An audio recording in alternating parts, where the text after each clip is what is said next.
د 215 اعظم قوي اردو څخه 700 تنه دفاعي ځواکونه فارغ شول. سلام ستړي مشئ زموږ پښتو نیوز چینل ته ښه راغلی.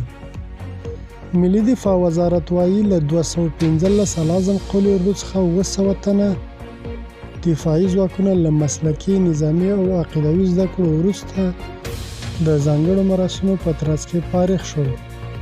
فارغ شوي ځواکونو ډاډ ورکوي چې د ځمکني بشپړتیا، د خاورې دفاع او د ولس خدمت لپاره به له هیڅ ډول سرښندنو دریغ ونه کړي. مننه چې له موږ سره وئ. که زموږ ویډیو مو خوښ شوي چینل در سره سبسکرایب